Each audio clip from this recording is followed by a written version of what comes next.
The battle for abolition in the whip is set against the parallel fight for better conditions for impoverished workers and child labourers around the country. Brilliantly, you bring into play Horatia, who tells us her story of the cotton mills and the plight of children forced to work ridiculous hours in the factories and treated absolutely abhorrently. To get a sense of their daily reality, I visited Quarry Bank in Cheshire, a mill owned by the wealthy Gregg family. We were joined by the archive manager Ali, who showed us around the estate. So where are we?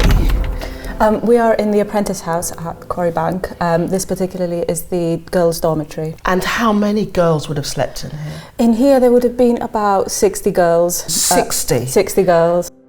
Child labourers would be housed in cramped dormitories like this one.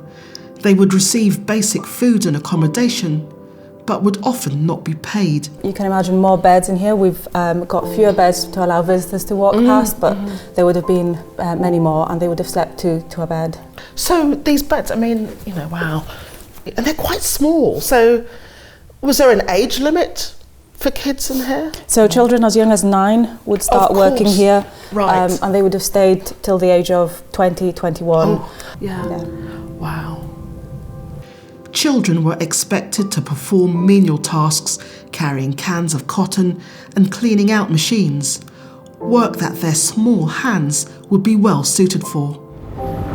Where were the children in relation to this machinery? So the children would be standing at the back. Whenever the carriage comes out, they would have a few seconds to dive under the bar there, scoop up all the cotton that had fallen to the floor, and they had to do that within seconds, sweep up and leave before the carriage came back again. Which was obviously dangerous? It was extremely dangerous, and there was a very unfortunate, really sad story at Quarry Bank where John Foden he lost his life because he didn't see the signal from the mule operator that the carriage was coming back in. Right. And sadly he was crushed by the machine. With my character Horatia, I wanted to highlight the appalling conditions. Her daughter in the play was killed in a mill similar to this one. The incident is the fire that drives her fight to improve the lives of factory workers. Quarry Bank has an archive full with a great number of documents that help to reveal the lives of those who worked at the mill. So in this box are all the apprentice agreements that survive in our archive. This is the one that we believe is the earliest one that was signed, that survives.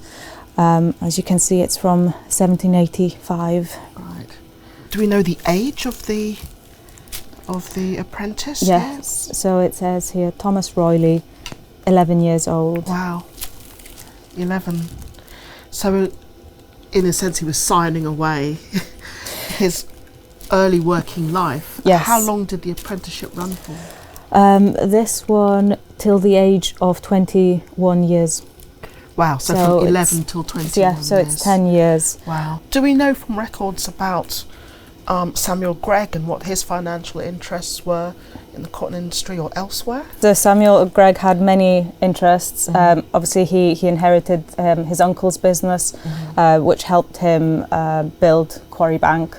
The family owned 2 plantations, one on Dominica and one on St. Vincent. Wow. So not just cotton, but proceeds from the transatlantic slave trade.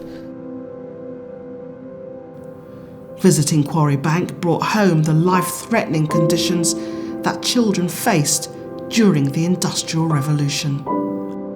I think for me what was most moving was seeing where the children signed their apprenticeship documents, and obviously when they arrived they couldn't read or write, so children as young as 9, 11 putting their mark and signing away a good 10 years of their life where they're not earning any money, they're separated from their families, and spent 12 hours a day working. We have health and safety regulations now. In these times it was very different. But as we know, children died, adults were injured. But it's interesting to be able to reanimate that history, which is what I'm trying to do with The Whip. It's not a single issue play. It's about labour and what drove the wealth of the nation. The Industrial Revolution drove it here, powered by child apprentices and adults escaping poverty.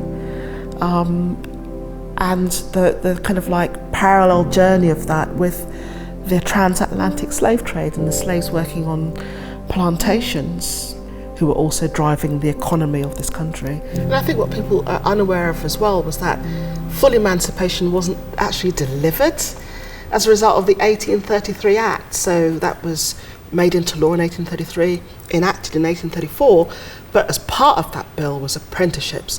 The idea that freed slaves would have to work unpaid for their former masters. So that was slavery by another name.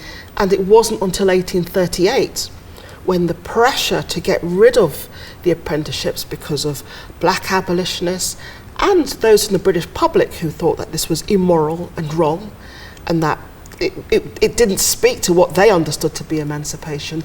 That happened in 1838. That's a narrative that people aren't particularly aware of. No. What falls between the cracks isn't taught at schools, and I certainly didn't know about that. And this is why the research was so important. The past must speak to the present. Yeah. And that's why it's so fantastic that this is being done here at the Royal Shakespeare Company. This is exactly what Shakespeare did, because as far as I'm concerned, I'm just walking in the footsteps of a master at historical fiction.